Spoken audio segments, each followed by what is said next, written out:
Hello. Good morning. Good morning. Welcome to Media Pulse, the show where we help you make sense of Thai politics. Now, Yeah, today we're bringing you the program from our home offices for a change. okay. Especially with what happened yesterday, I think it's even more essential that we help you make sense of the complexity of what is going on and what is going to happen next.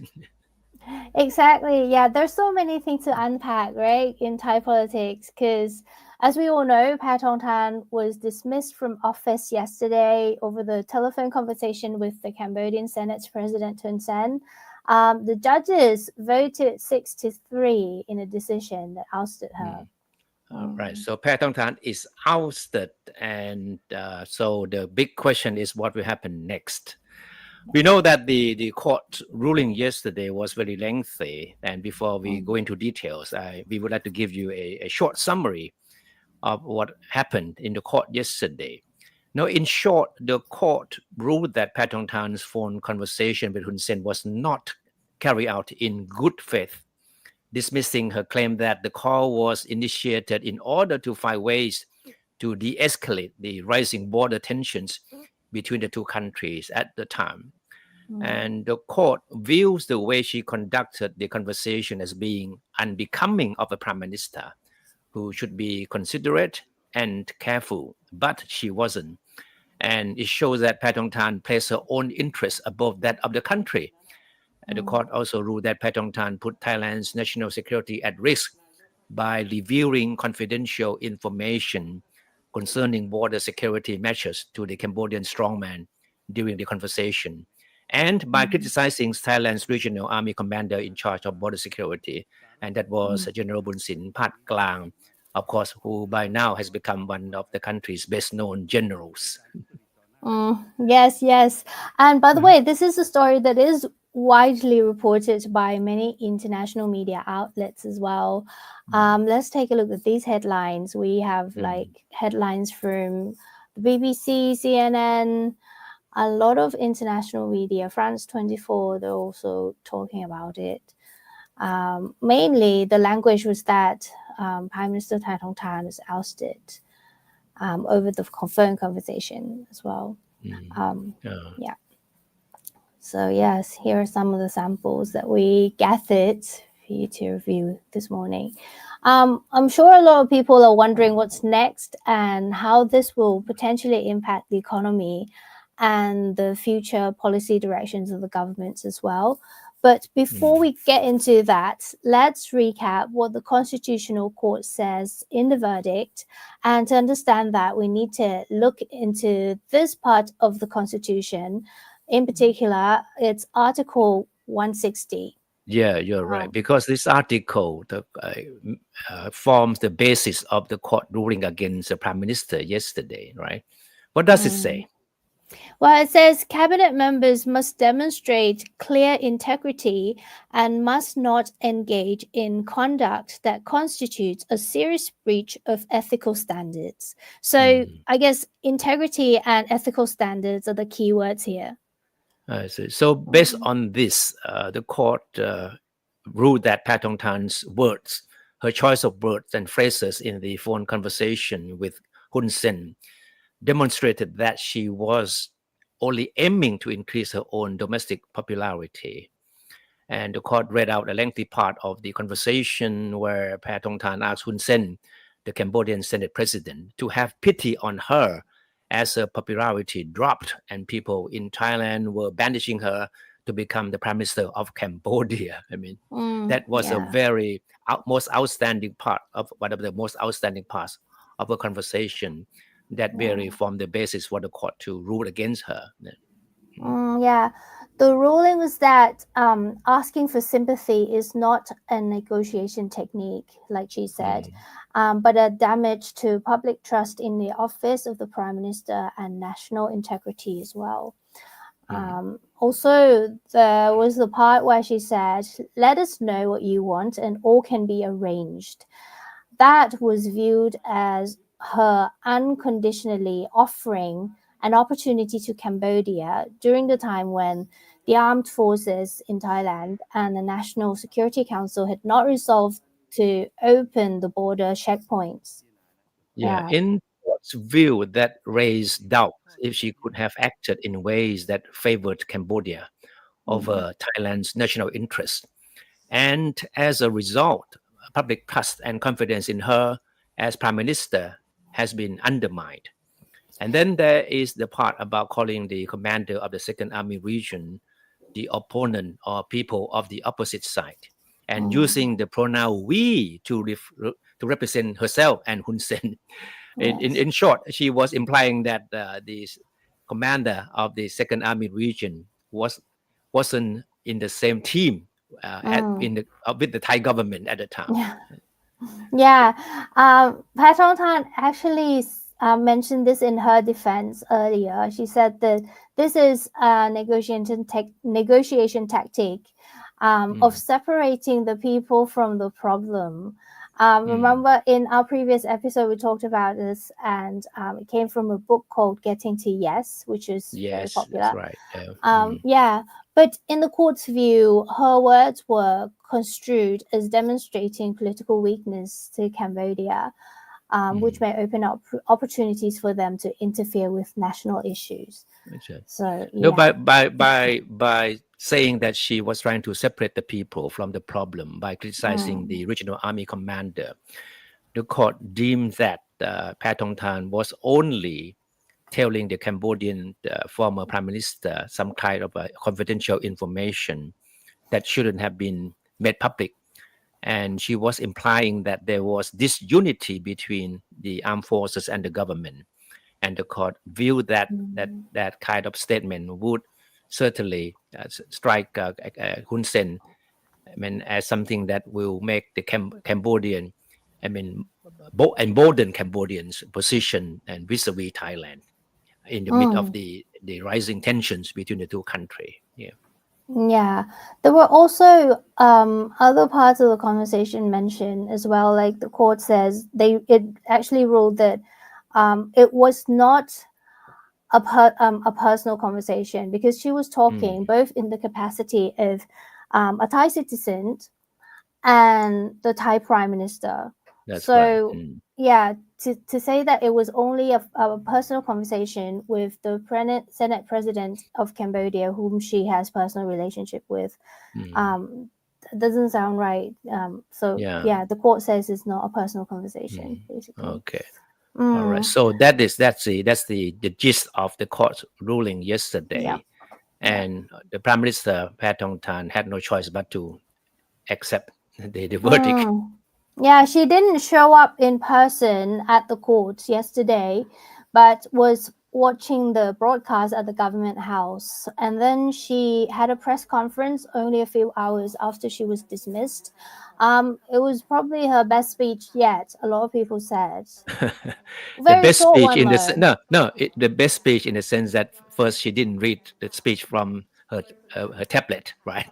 which has been her normal practice, and then the delivery was quite impressive in a way. I mean, she showed some kind of emotion and accepted the ruling, but say that it certainly dealt herself and the country a heavy blow.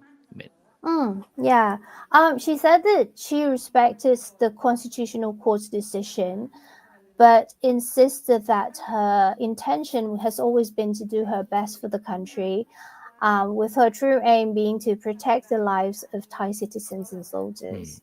She said that has always been her defense line, that the call she made with Hun Sen was basically designed to de-escalate the tensions and to save the lives of Thai soldiers, as who have been subjected to a lot of pressure from the other side of the border. But of course, the court didn't buy that argument and concluded that she wasn't acting in a way that would respect or follow the ethical standards that as a good prime minister should do. Yeah, and then we do have some quotes as well. She said the court's decision will lead to changes in Thai politics, which we're going to talk about in a bit. And she says, I call for unity and for people to build stability in Thai politics and prevent events like this from happening again. Now, remember, this same court ousted or 1, 2, 3. She's the fourth one. Yeah. For now. Yeah. Yeah. The fourth to have been dismissed by the same court. Yeah. The So fourth we prime had minister. Samak Suntarawet, right? We had We have Yik Ying Lak, Sethha and then Thavisin. just last year, Kun Sethha was ousted by the same court just last year for the same charge on the same charge. Yeah. Yeah. So she was basically saying, you have prevented. Paetongtarn is now still the leader of Thepchai party, the biggest party in the coalition government. And yesterday she made it clear that she wasn't ready to go anywhere yet, and she'll be around. Yeah, she thanked the people of Thailand for the support, and she said she was proud to have served the country and to have opened up opportunities for its people. And then she also thanked the public for the opportunity and experiences that helped her understand her own strengths and weaknesses. And yes, like you said, she said she'll still be around to offer moral support to those who will lead the next government. Okay. So where do we go from here? Yeah. So before we go to that, Kun Clare, back on the court ruling again. Now, one important point in the ruling that is that one of the key witnesses that Paetongtarn very much hoped would help her with her defense turned out to be a liability. Kun Thepchai Bangchuat, the Secretary General of the National Security Council, contradicted Paetongtarn's claim that she recounted whatever she said to Hun Sen in a meeting of a selected group of security people the next day. She was saying that the day after she talked to Hun Sen, she called a meeting with a selected group of security people and then briefed them exactly on what she said to Hun Sen. And her intention in having Thepchai as a witness was to demonstrate that she had nothing to hide about her conversation with Hun Sen. But Thepchai said in his testimony that while Paetongtarn did admit during the meeting that she talked to Hun Sen a day earlier, she provided no details about the conversation. So the court concluded that by hiding contents of her conversation with Hun Sen from her security people, Paetongtarn had the intention of concealing her real motive behind the phone call, meaning that even senior security officials were not made aware of what she discussed with Hun Sen. Yeah, because the phone call was leaked about 3 days after it was made. Remember, it happened on the 15th, right? And then it was leaked on the 18th. Yeah, so, that's right. Yeah. So now on what is next? A lot, has been going on since yesterday, right? And it looks like it has now boiled down to either Kun Anutin Chanvirakul of Phumchai Thai Party or Kun Chaikasem Nitisiri of Thepchai Party being the next prime minister. It's very clear. Only hours after Paetongtarn was ousted, the picture was very clear as to what the Thai politics was heading toward to, right? The old frenemies are back. That's right. No, the Paetongtarn, in fact, Paetongtarn's ouster by the court immediately yesterday triggered a flurry of activity among political parties on both sides of the aisle. Exactly. So, and Thepchai Party was very quick, right, Kat? Thepchai Party was very quick. Yes. Thepchai called a hastily arranged meeting with its coalition partners in what was seen as an attempt to ensure that they will continue to stick together and form a new government. So Thepchai has been adamant in its choice of former Justice Minister Chaikasem Nitisiri as Paetongtarn's successor, but one of its key figures, the acting Prime Minister Phumtham Wechayachai, said his party was open to other choices, and then it was interpreted by some media as meaning that Thepchai Party was ready to make a compromise on the choice of the next Prime Minister. I know we have to be reminded that in Thai politics, there's nothing cast in stone, no matter how solid commitments are made toward one another. But at the end of the day, it's the political expediency that will rule the day. Under the current constitution, the next prime minister will have to be chosen from the list of candidates that political parties submitted with the election commission prior to the general elections in 2023. And Chaikasem, who is now 77, is one of the 3 prime ministerial candidates of Pheu Thai party. The other two were Sethar Thavisin and Paetongtarn Shinawat. And as we all know, both have been ousted from office by the Constitutional Court. Yeah. Chai Ghasem is also a former Attorney General. He emerged from obscurity only very recently after a long period of illnesses. In a recent interview, he said he was ready to lead a new government if given a chance. But earlier, he suffered a stroke and has to be hospitalized. So, yeah. His health is questionable for now. And Phumtham insisted that all of the 11 parties in the current Pheu Thai-led coalition government are closing ranks in supporting Chai Ghasem's premiership. However, together these parties would command only a slim majority in the House. Yeah. As we have said, that nothing is cast in stone. Yes, exactly. So joining in the race to be Thailand's next prime minister is Anutin Charnvirakul, leader of Phum Chai Thai Party, which is now the second biggest opposition party. In fact, Anutin has been working hard to court two other opposition parties, the People's Party and Palang Pracharat Party, for support for his nomination as the new prime minister. But at this point, Kun Clare, the People's Party, the biggest party in the opposition bloc, has emerged as a possible kingmaker. It has we have to admit that the party is big enough to have the political muscle to decide who the country's next leader will be. Yeah, exactly. So on the on the People's Party side, they had a press conference as well yesterday, and we all watched it. It makes itself ready to support any candidates to become the next prime minister, but its readiness comes with strings attached. Yeah, exactly. So only hours after the Constitutional Court ousted Prime Minister Paetongtarn, Nathapong Ruangpanyawut, its leader, offered full support for any political party that seeks to nominate a successor for Paetongtarn. But it comes with a condition. So he actually said, whoever the next prime minister will be, he must consider himself a transitional leader and is required to dissolve the House in 4 months' time. So another precondition is that the new government must be committed to holding a national referendum on a comprehensive constitutional amendment. It has been one of the main planks of the party's platform to amend the constitution. So this time around, the party has made this issue one of the preconditions in exchange for support for anyone or any parties that want to nominate a prime ministerial candidate. Yeah. Nathapong spoke during a news conference.